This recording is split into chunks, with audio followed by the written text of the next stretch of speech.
What up? What up? Winbush here. And if you followed me on social media, you might have seen that I've been doing a lot of 3D scans lately. And the one issue I've been running into with my scans is being able to just see them in an organized fashion. I mean, programs like Windows Explorer and Adobe Bridge, which I like to use a lot, they're good for seeing images and footage, but they're not good for seeing any type of 3D files. But when I was at CES earlier this year, I ran into this company called Blueberry AI, which they just so happened to make a digital asset management tool. So we chatted and I decided to take it for a spin just to see if I could work it within my workflow and if I get any type of advantages on what they offer. But before I show you Blueberry AI, let me show you my dilemma first. So this is Adobe Bridge, and which I have a couple of FBXs here. These are my 3D scans. I actually have to go through and clean up a couple of these, but as you can see, I'm just seeing .fbx, but it's just showing a blank slate here, right? Like if I click on images, I can actually see images and stuff like that, but I don't see any 3D files, which is what I really need. And even if I pull up Windows Explorer, again,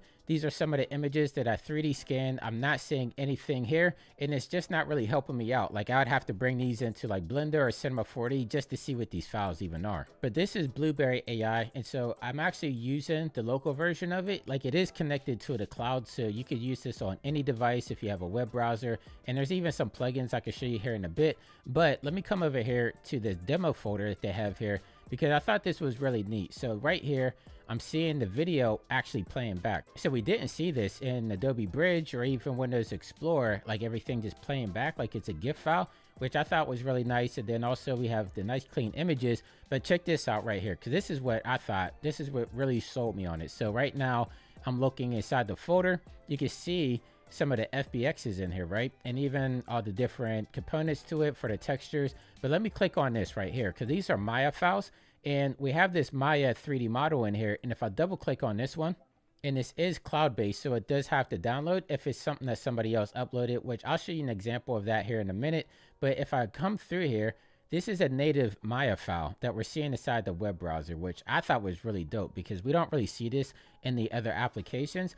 And not only that, if I come over here on materials, you can actually click off and click on some of these materials as well. So we can see wireframes, you can see material IDs, you can see the base color, the normal maps. I mean, I just thought this was kind of dope, just being able to see the 3D files, but seeing all these different aspects on top of it, I thought was really cool as well. And if we come over here to the FBX folder, we have some models. I believe some of these are from Mixamo, but let me click on this robot here because this is something that I thought was really dope. So let me wait for this to download here.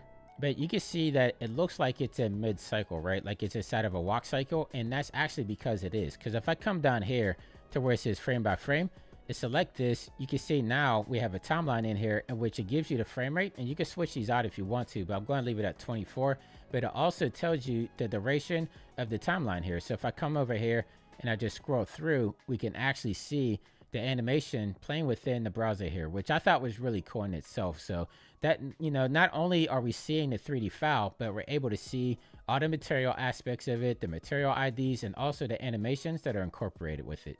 So as I said at the top of the video though, I've been doing a lot of 3D scanning and I just wanted something to organize it a little bit better, especially because it's been raining here a lot inside of Southern California. So I've been going out scanning my own textures. And if we look right here inside of the program, we can see I separated into two different folders. So I have my hiking textures here, and then I have my 3D scans here as well. So let me actually click on hiking textures first because these are going to load up fast, but these are a lot of textures that I've been scanning. Like I said, it's been raining, so I definitely wanted to take advantage of going out and get some nice textures there. But I have about 70 that I shot while I was out there the other day, and I'm going to bring these in and make my own 3D textures using Quixel Mixer and some other programs there at that.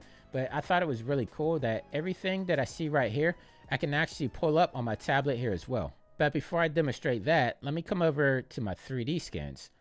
So right here, we're seeing some scans that I did. I have a boulder that I was doing when I was hiking, a tree branch.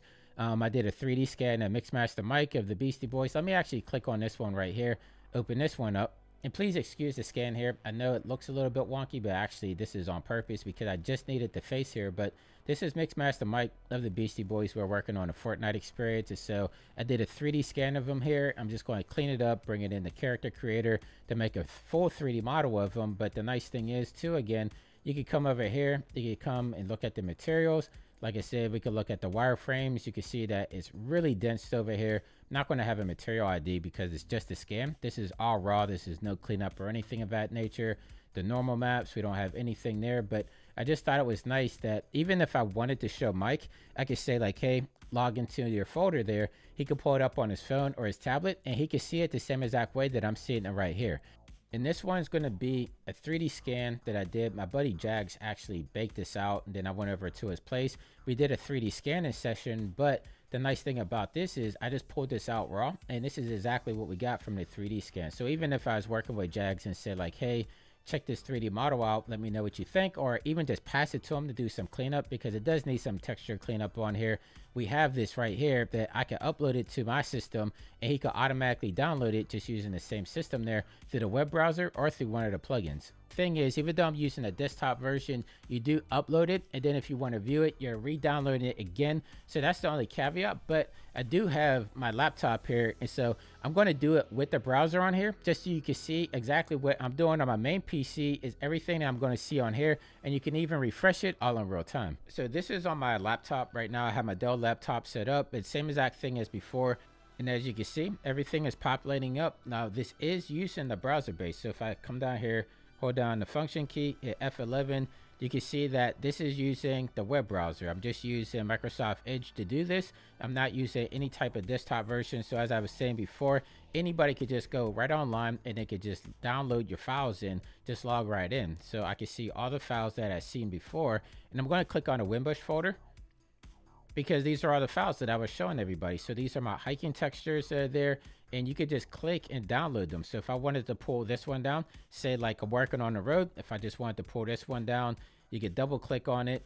It's going to pop up here, and then up here at the top, we could download it as well. So you can see how versatile having the system, and even with the 3D scans, if I click on this, same exact thing as before, right? So if I come over, let's download a different one. So this is going to be the tree branch. I'm going to double click on this.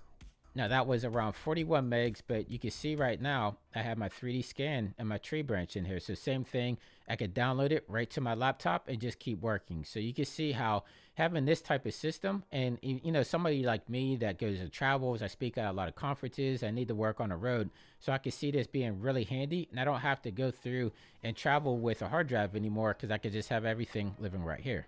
Now, the one thing I do want to demonstrate live is how we can upload through the browser, and then I'll go back to my desktop and we'll see if the file comes over there. So I'm going to right click here, add a new folder, and I'm just going to call this one Blender, because just like how we saw the Maya file, we can see Blender files natively in here as well. So I'm going to go to my Windows Explorer, because I have this Blender file here on my desktop. I'm just going to left click and drag it right into here.